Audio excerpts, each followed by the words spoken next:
posait Madame le professeur, consistait à se demander quelle est la nature juridique des affrontements qui se font part entre les forces irakiennes et les résidents du camp d'Ashraf, qui sont donc, on l'a rappelé, considérés comme une population civile. Alors, il se posait la question de savoir si ces affrontements qui opposaient les forces irakiennes étaient assimilables à un conflit armé, international ou intérieur domestique. Et bien évidemment, en application du droit international, il concluait qu'il ne s'agissait pas, concernant le statut de l'OMPI, d'un conflit armé entre hautes parties contractantes, l'OMPI ne pouvant pas être considéré comme un État, et qu'il ne s'agissait pas davantage d'un conflit armé non international, puisque, en définitive, il n'était pas contestable que depuis 2003, les résidents du camp d'Ashraf étaient désarmés dans le cadre d'un accord passé avec les autorités américaines. Pour autant, il considérait quand même que le droit international humanitaire n'en restait pas moins applicable au camp d'Ashraf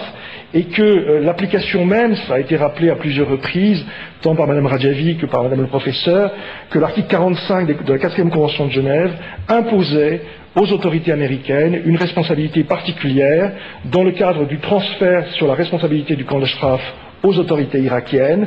transfert qui, on l'a vu aujourd'hui, a été fait dans des conditions et un engagement des autorités irakiennes qu'elles n'ont pas assumé à travers les violences dont elles se sont rendues les complices. Alors, dans ce cadre-là, le professeur David posait une deuxième question, qui était celle des conséquences de cette première analyse et du droit international applicable.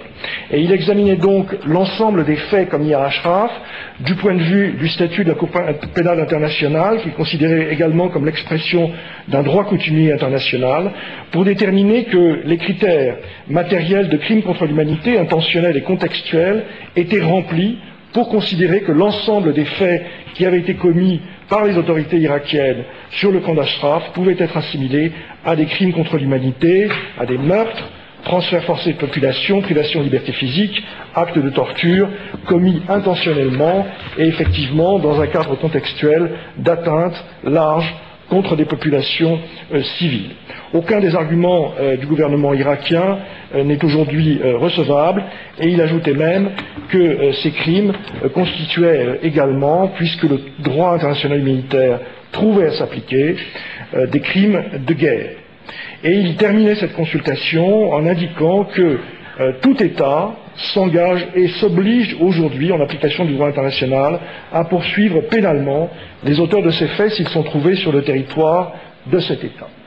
Je voudrais rappeler simplement ce qui a été dit par la Cour de La Haye il y a quelques semaines, au terme de laquelle d'ailleurs Mme Radjavi le rappelait dans une de ses conférences de presse. Mme Radjavi devient la meilleure de nos avocats aujourd'hui. Elle indiquait que les soldats néerlandais qui avaient été envoyés en Bosnie pour le maintien de la paix par l'ONU en observateur de la situation sous le siège de Srebrenica en 1995 n'avaient pas été en mesure de protéger les civils musulmans du danger d'une attaque des Serbes de Bosnie. Selon le jurement, le gouvernement est responsable de la mort de ces hommes car les casques bleus hollandais, et ça me paraît très important de le dire, ne devaient pas remettre aux militaires serbes en Bosnie ces musulmans.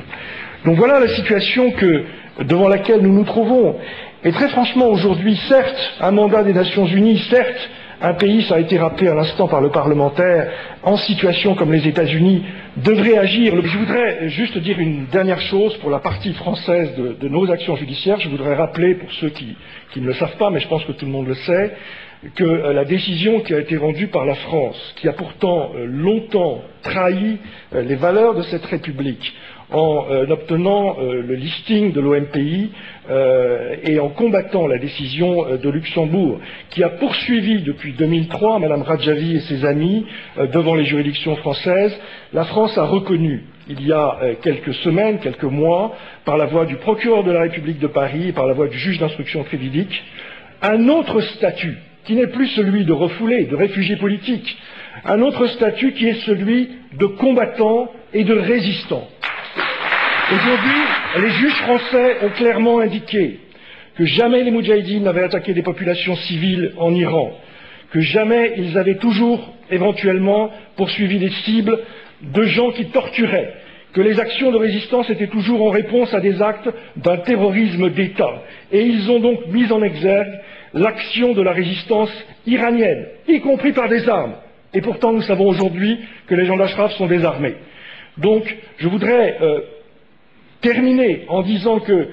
aujourd'hui, nous sommes donc dans une position extrêmement favorable pour entreprendre ces actions. Je pense qu'il est fondamental que nous puissions agir dans ce sens-là pour obtenir le retour des forces américaines pour assurer la protection du camp d'Ashraf.